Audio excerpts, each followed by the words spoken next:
అల్లుడు గారు ఏంట్రా? ఏం లేదు, నా పళ్ళ సెట్టు కుక్క ఎత్తుకోపోయింది. ఆ. కొత్త సెట్టు కొనుక్కోవాలి, కొంచెం డబ్బులు ఇస్తే. డబ్బులు ఏమన్నా చెట్టు కాస్తున్నాయి అనుకున్నావా? అయినా నీకు ఇప్పుడు పళ్ళ చెట్టు ఎందుకురా? ఏం తినేద్దామని? నా ప్రాపర్టీ ఎంజాయ్ చేస్తూ మీరు ఇలా మాట్లాడడం భావ్యం కాదు. నేను ఇలాగే మాట్లాడతాను. ఇష్టమైతే ఉండు, లేకపోతే ఎలా? నా కూతురు ముఖం చూసి మీ హారాస్మెంట్ అంతా భరిస్తున్నాను, ఆ. కానీ ఆ దేవుడు మీలాంటి వాళ్ళని వదిలిపెట్టడు. సత్యం. ఏడ్చాలే. హలో, నేను నాగార్జున మాట్లాడుతున్నాను. నాగార్జున?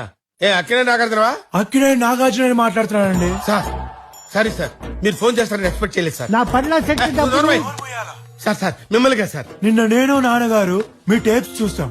Sir fantastic performance. ఆ.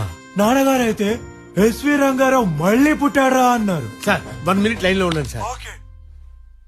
సార్ నాన్నగారు ఏమన్నారు ఒకసారి రిపీట్ చేస్తారా సార్?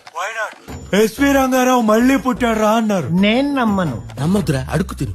సార్ ఏం లేదు, శంకర్ నారాయణ రియాలిటీ షోలో మీ క్యారెక్టర్ చాలా తగ్గిందని నాన్నగారు ఫీల్ అయ్యారు. అవును సార్, నేను అదే ఫీల్ అవుతున్నాను. ఏమీ తెలియని వాళ్ళు పెద్ద పెద్ద క్యారెక్టర్లు వేస్తున్నారు సార్. అందుకే మిమ్మల్ని మెయిన్ గా పెట్టి ఓ రియాలిటీ షో ప్లాన్ చేశాం. దానికంటే ముందు ఇదే టెలికాస్ట్ అవుతుంది. సరే సార్. ప్రైజ్ మనీ కూడా డబుల్.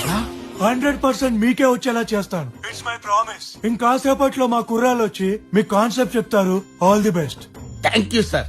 బాయ్.